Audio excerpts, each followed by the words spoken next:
ലോകം സൃഷ്ടിച്ച ശക്തനാം ദൈവം കാലം പൂർത്തിയാം നേരത്തിലെന്നാൾ ദുഃഖവെള്ളിയിലെ കഠിനമായ പീഡകൾക്കൊടുവിൽ ക്രിസ്തു മരണം ആസ്വദിച്ചു. ശിഷ്യന്മാർ ഒളിവിലായി. ഭാവിയെക്കുറിച്ചുള്ള അനിശ്ചിതാവസ്ഥ അവരെ മതിച്ചതിനാൽ ഉപേക്ഷിച്ചു കളഞ്ഞ വലയും വള്ളവും അന്വേഷിക്കാൻ പ്രേരിതരായി. ക്രൂശീകരണത്തിന് ശേഷമുള്ള സമയം പാതാളത്തിൽ മരണത്തിന് തടവറയിൽ കഴിഞ്ഞിരുന്ന പഴയ നിയമ നീതിമാന്മാർക്ക് ഉത്സവ ദിനമായിരുന്നു. അവർക്കുമേൽ ജീവന്റെ നാഥൻ ഉദിച്ചു. ആദിമകാലത്ത് വിശുദ്ധ ശനിയിലെ ഒരു പ്രബോധനം ഇപ്രകാരമാണ്: അതിനുശേഷം വലിയൊരു നിശബ്ദത ഭൂമിയെ ഭരിക്കുന്നു, നിശബ്ദവും പ്രശാന്തതയും.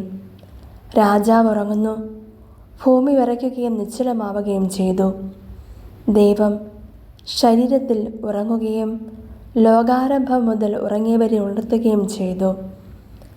നമ്മുടെ ആദ്യ പിതാവിനെ കാണാതെ പോയ ആടിനെ എന്ന പോലെ അവിടുന്ന് അന്വേഷിച്ചു പോയി.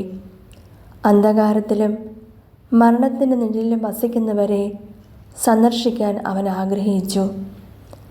ബന്ധനത്തിൽ കഴിയുന്ന ആദത്തെയും സഹതടവുകാരിയായ ഹവ്വായെയും ദുഃഖത്തിൽ നിന്ന് സ്വതന്ത്രരാക്കാൻ ദൈവപുത്രനായ അവിടുന്ന് പോകുന്നു. ഞാൻ നിന്റെ ദൈവമാണ്, നിനക്ക് വേണ്ടി നിന്റെ ദൈവമായവൻ. ഉറങ്ങുന്നവനെ എഴുന്നേൽക്കൂ. പാതാളത്തിൽ തടവുകാരനായിരിക്കാനല്ല ഞാൻ നിന്നെ സൃഷ്ടിച്ചത്, മരിച്ചവരിൽ നിന്ന് എഴുന്നേൽക്കുക. മരണമടങ്ങിയവരുടെ ജീവനാണ് ഞാൻ. ക്രിസ്തുവിൻ്റെ ഭൗതിക ശരീരം അരമത്യക്കാരൻ ജോസഫിൻ്റെ കല്ലറയിൽ വിശ്രമിക്കുമ്പോൾ മെസ്സിയാനിക ദൗത്യത്തിൻ്റെ അന്തിമഘട്ടമെന്നോണം ആത്മാവ് പാതാളത്തിലിറങ്ങിയ സുവിശേഷം അറിയിച്ചു എന്ന് പത്രോസ്ലീഹയുടെ 1-ാം ലേഖനം 3-ാം അധ്യായം 19-ാം വാക്യത്തിൽ വായിക്കുന്നു. കൂടാതെ ഭൂമിയുടെ അധോഭാഗങ്ങളിലേക്ക് ഇറങ്ങിയവൻ ഉയരത്തിലേക്ക് ആരോഹണം ചെയ്തുവെന്ന് വിശുദ്ധ പൗലോസ്ലീഹ എഫെസോസ്യർക്ക് എഴുതിയ ലേഖനം 4-ാം അധ്യായം 9-10 വാക്യങ്ങളിലും കാണാൻ സാധിക്കും.